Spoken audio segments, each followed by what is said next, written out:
What is going on, everyone? My name is Andy. Welcome back to another FPL video. In this one, it's the Game Week 36 preview. So I'm going to go through a bunch of questions and topics that you've put to me and give you my opinion. We'll start off with captaincy. Now, there are some single game week options you could look at. Salah's got Leicester away. That defence has been poor all season. Man City have got Everton away. Now, Everton obviously just had a great result against Brighton, but I don't think that would sway my opinion on them too much. That's still a very good fixture for any Man City attacker. I just don't know if Salah against Leicester or Haaland against Everton is worth going for over a double game weeker like Isak, Wilson, Trippier, Matoma, McAllister, etc. And also, we've only got 3 game weeks left, right? There's only 3 weeks to pick up points. And even if I thought it was close between a Newcastle attacker, for example, and a Haaland or a Salah, I'd always opt for the double game weeker anyway, especially when we've not got long left to kind of pick these points up. So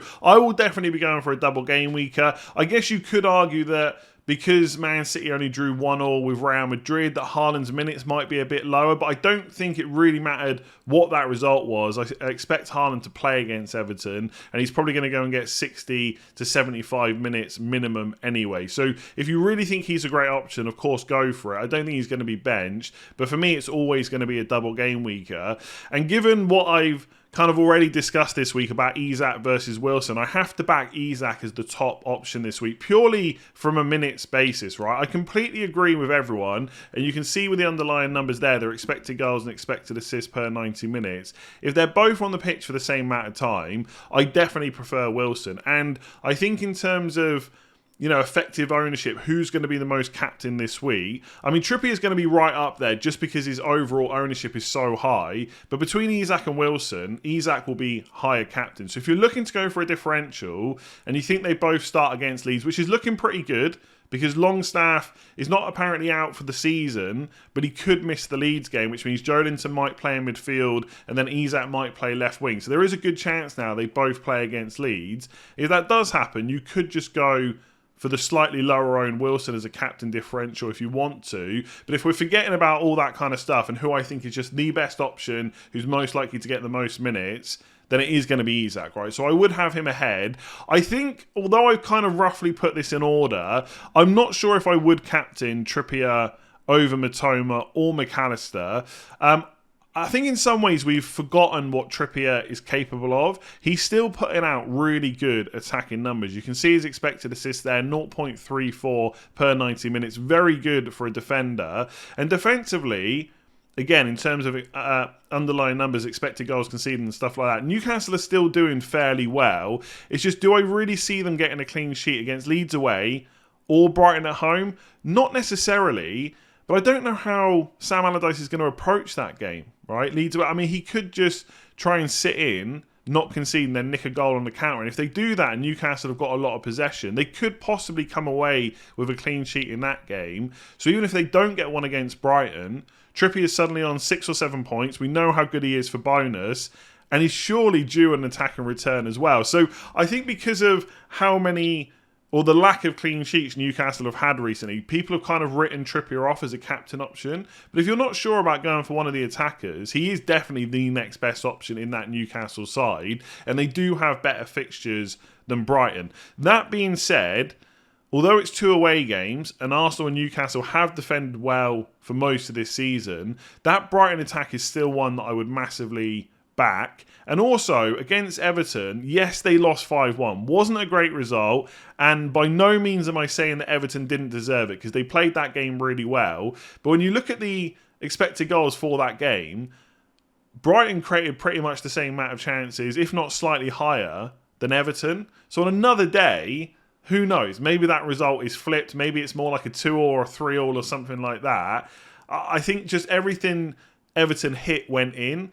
And for Brighton, it was just a couple of times where they hit the woodwork and stuff like that. So yes, they only scored 1 goal against a poor defence and they got battered. But I'm not expecting that to continue happening going forward. They might concede goals in both of those games, but you've got Matoma and McAllister. Yes, they lose the clean sheet point. It's not the end of the world. I still think both of those players can get decent points against Arsenal and that Newcastle defence. So I would still probably back Mitoma slightly higher than McAllister, especially when McAllister is tending to play a little bit deeper now. I know his numbers have still been good. He got a goal last week, goal the week before as well against Man United from the penalty. But I still have Mitoma just ahead. It hasn't quite worked for him recently, but I still think on the eye he's looked pretty decent. And then at the end I had to include another double game week player. So I've just gone for Nick Pope because he's nailed on and better fixtures than Steele. You could look at a massive differential like a Joelinton or a Jacob Murphy, Gross, Buonanotte, Enciso, Ferguson, etc. But in terms of minutes or potential output, these 6 are probably the best. So as it stands, I'm captaining Isak. If for some weird reason Isak doesn't start against Leeds and Wilson plays up front on his own, I'm not even sure I'm going to make the switch. I think I'm more likely just to captain Trippier or Mitoma instead.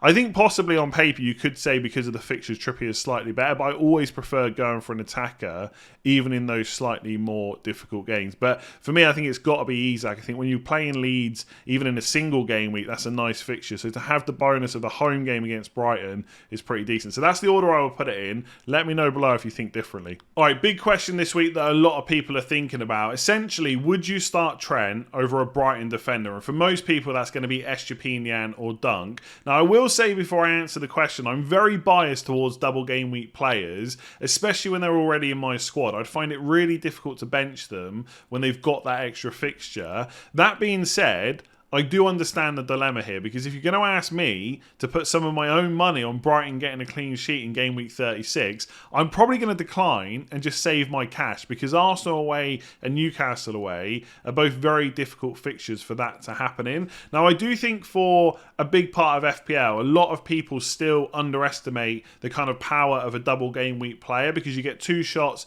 at appearance points, 2 shots at bonus, and obviously 2 shots at clean sheets, attack and returns, etc. But in this case, I'm not sure how quickly those points are really going to add up. Because even if you said you had Estupiñán and he's going to play at least 60 minutes in both games, well, that's 4 points before any clean sheets and any attack and returns. But I've just said I don't expect a clean sheet, so getting bonus is going to be difficult in either game. So then you're relying on attack and returns. But also, Arsenal and Newcastle are both fully capable of scoring multiple goals. So even if they only scored 2 goals in each game, that's still 2 points off that total score from Estupiñán, or Lewis Dunk. So it does look quite difficult to go and get a big score. So I can see why people want to put them on the bench, and I'd be much more likely to do it this week than I would next week, because yes, they play Man City, but both games are at home and they also get to play Southampton as well. So I don't think we're going to have this dilemma next week. The only thing I would say is, what do you think the likelihood is of Liverpool getting a clean sheet? Are they not in a very similar position? Okay, Leicester is not as tough as Arsenal or Newcastle, but they are a team that tend to score, and I think they will cause Liverpool problems at home. And I don't really buy into they're fighting for their life, they want to avoid relegation. There's a reason that they're down where they are, but most of that is probably a defensive issue rather than an attacking one. So again, if I asked you to put a lot of money on Liverpool keeping a clean sheet this week, how much of that money would you really want to bet? I think there's a higher chance of Liverpool getting a clean sheet than there is Brighton, but I don't know if it's massively different. And that is why, as it stands, I'm still playing Estupiñán, because I think there's a good chance they both concede, and then you're just putting their attacking potential up against each other, but Estupiñán gets to do it over a second game. I guess there is, for some people, going to be slight worries about Estupiñán missing a game, because they've now got 4 games kind of back-to-back every 3 to 4 days, but that hasn't happened so far. They don't really have anyone else to play left-back. Obviously, in Trent's case, recently, when he's been moved into this kind of new position where he's playing more in midfield, some of the underlying numbers we're seeing are pretty decent. So 0.39 against Brentford. This is expected goal involvement total for the match. 0.34 for Fulham. Against Spurs and West Ham is a little bit lower, but maybe you would expect that. 0.72 against Forest. 0.84 against Leeds. He's going to have quite a bit of license, I would say, in that Leicester game.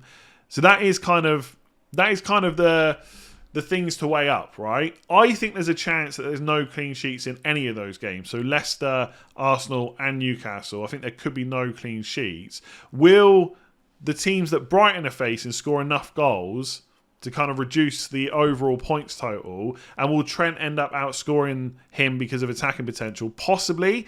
I think for me it just comes down to the fact I can't quite For some people, this is obvious, right? Trent's playing so well. He's got 6 or 7 returns in a row, either assists or clean sheets. It's obvious you just pick him. For me, it's not quite the same. And if it's going to be that close of a decision, I'm always going to back the guy with 2 fixtures. So, like I said, as it stands, if I just click on pick team, yeah, I was hoping that SGP now would be in there. I'm still playing him. Am I happy to bench Trent? Absolutely not. Do I think this is what I'll end up doing by the time we get to the deadline? Probably. Right, I'm leaving my options open. I'm not against, playing Trent instead. And if Estepinian, was a slight doubt for the first game, of course I would just do that. But as it stands, I feel like I've always backed the double game weeks, and I've got to do it here. What if Brighton do nick a clean sheet in one of those games, maybe against Newcastle, and he gets an attack and return in the other one? Obviously, Trent could just get 4 attack and returns like he's done before against Leicester, and I look like an absolute idiot. But I feel like that's the way I always play. I always want to back that double game week. And to be honest, if people are going to start benching that, it just makes me want to do it even more. So I don't want to sit on the fence, but I don't think there's a right or wrong answer. If you want to play Trent, do it. I would not sit here and argue with you about it. But I am personally probably, and I say probably because I want to leave my options open for changing my mind, just going to play the Brighton defender, I think. Okay, so are hits worth it for the double game weeks with only 3 game weeks left? I think the broad answer is yes. But it's also very difficult to give a broad answer to these questions because it's going to depend on the individual hit for this week, how that benefits you for future weeks, and kind of what could you do instead in terms of are there any other players on your bench that might just be worth playing instead. Now, to be fair, as you get closer to the end of the season, hits do tend to become less viable because there's just less time for them to repay themselves. Obviously, when we take a hit, we're hopeful that the -4 or the -8, whatever it is, will repay itself straight away in that game week, especially if there's captaincy involved in the discussion and things like that.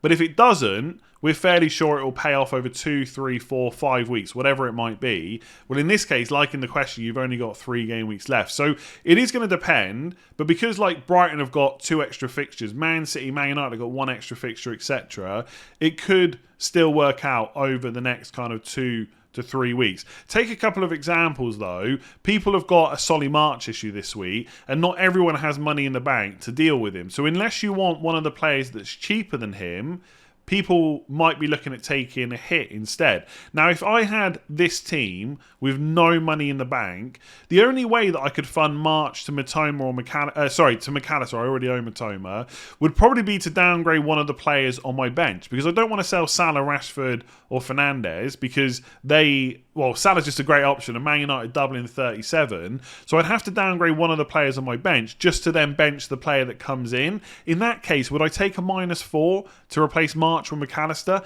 Maybe, because he's got 2 double game weeks over the next, 2, over 36 and 37. But I'm not sure there's a massive benefit to taking out any of these players. So I'd probably be more likely in my situation just to play Trent instead. Likewise, a lot of people are thinking about whether it's worth a -4 to go from double Newcastle defence to double attack. I'm not really sure it is, unless you're definitely going to captain the forward that you bring in. So let's say you've got Isak and you really want to captain Wilson. You think he's going to get 2 starts. It's a big differential. For you, that hit might be worth it. But for me, there's just not enough value in taking a -4 or a -8 just to switch a defender to an attacker. I'm just going to hope I get lucky instead, and that over the next few weeks or next couple of weeks, I guess, because that's all there is remaining, it'll pay off. So yeah, I think yes, there's plenty of hits this week that could work, but it's all going to depend on how your team is set up. And for a lot of people this week, they've got a decent bench. And of course, it's not great to lose a double game weeker, but you could just play that player on the bench this week instead and then reassess ahead of 37. If, for example, just one last example, especially on Solly March, I think that's what a lot of people are kind of getting at this week. If you're going to go into game week 37 and be in the same position and wanting to take a hit to get like a McAllister or a Matoma in, then you're just better off doing it this week in most cases because you get the extra fixture this week and next week. There's no point in putting off a hit you're going to do next week anyway, if that makes sense. So I think that's the scenario most people are looking at. Any individual ones, I'll try and answer in the comments below or on the deadline stream. But yes, hits can definitely be worth it. But a lot of teams are well set up where they're not going to need it this week. So before Solly March pulled his hamstring, I had this exact same dilemma for my own team.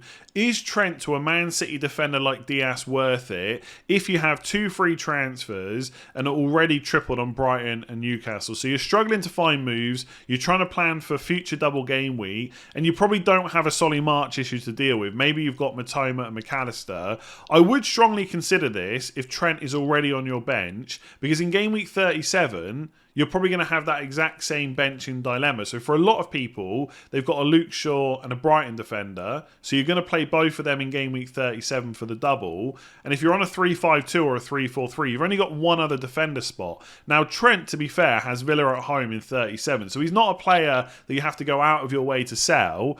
But if I had a choice in 37 of Trent or a Man City defender, even with Chelsea at home and Brighton away, I would pick the Man City defender. Now, when I had this dilemma myself, I was kind of hoping that something else would come up, because there's a couple of reasons I wouldn't want to make this move. One, Trent is great, but also if you buy the Man City defender this week, and I think Diaz is probably fine, right? For the most part, he's going to be nailed on, especially when Champions League is done, when the second leg is done.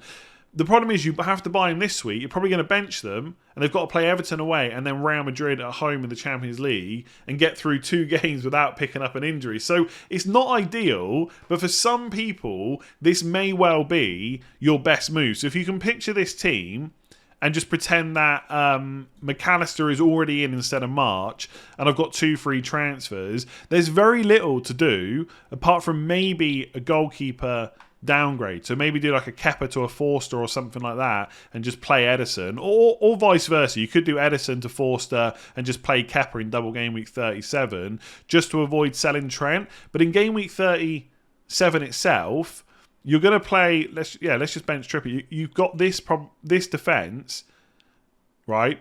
But obviously picture them with 2 double game weeks and Trent with Villa at home. Well, if you're benching Trent in 36, having a Man City defender ready for that double is probably the better bet. Yes, you wouldn't have Trent for Southampton away in game week 38, but you're hopefully gaining more before that. For what it's worth, it's not a great situation. I really didn't want to make that move, but that was probably going to be the one I would have to do. But obviously for me, Solly March is probably now injured once we hear from De Zerbi on Friday, so I'm just going to deal with that instead.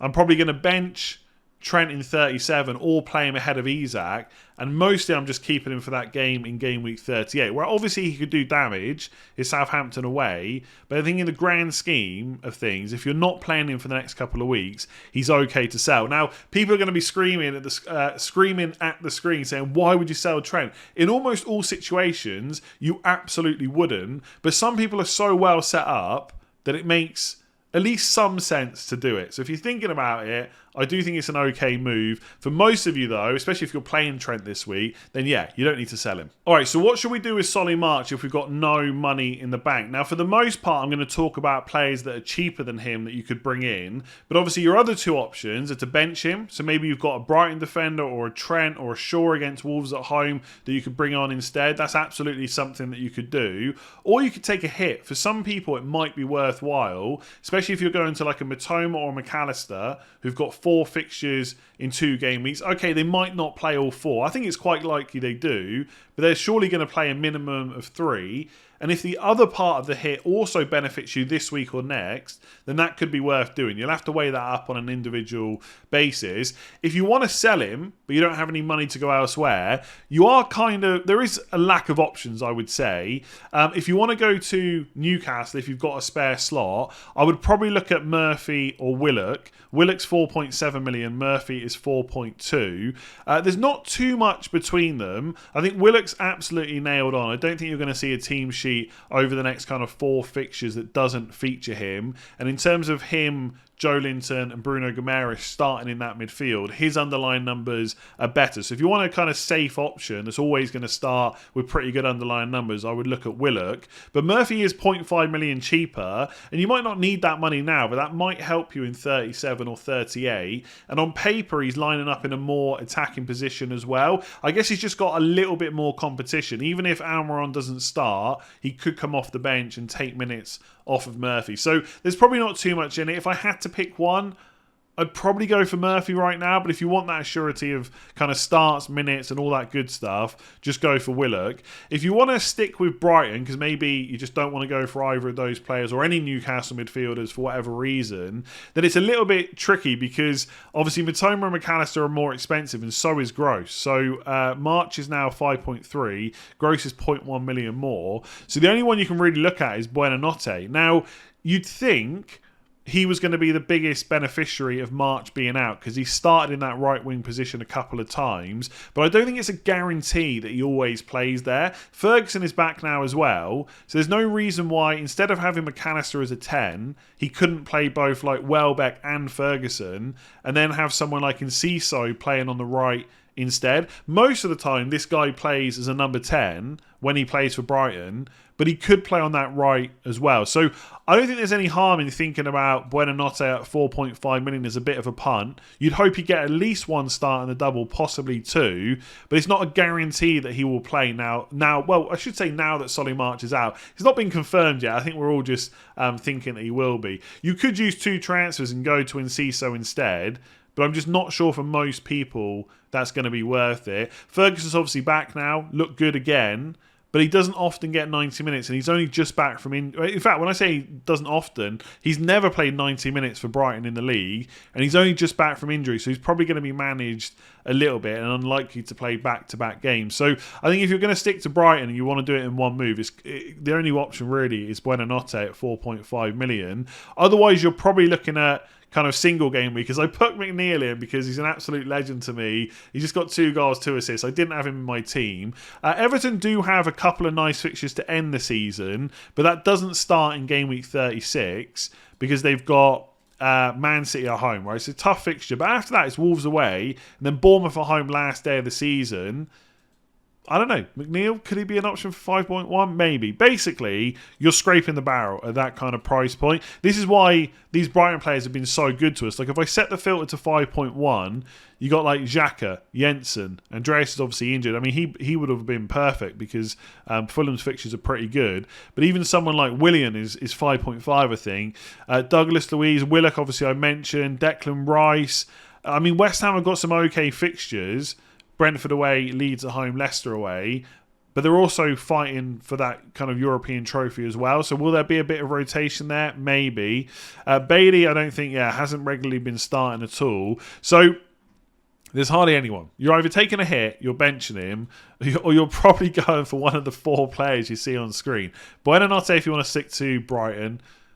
Murphy or Willock if you want to go to Newcastle, you've got a spare slot, or you could go for the legend that is Dwight McNeil. But I probably don't need to tell you he's very unlikely to get 2 goals and 2 assists in every game, especially against Man City. So this question comes up at the end of every season. Is it time we start considering attacking options from teams battling relegation? And I do get the thinking, right? Those teams in the relegation zone, they need to win matches to secure their place in the Premier League. To win matches, you of course have to score goals. Therefore, they're going to attack more. But that's not always the case. Some teams might think, well, we can't lose this game. Yes, we need to win it, but we definitely can't lose. We definitely can't make the goal difference any worse. They might actually try and defend and then nick a goal on the counter rather than going all-out attack or anything like that. But the bigger overarching thing is, there's a reason these teams are in the relegation zone, because they have not played well so far this season, and therefore wanting to target them for FPL doesn't necessarily make a huge amount of sense. Now, to be fair,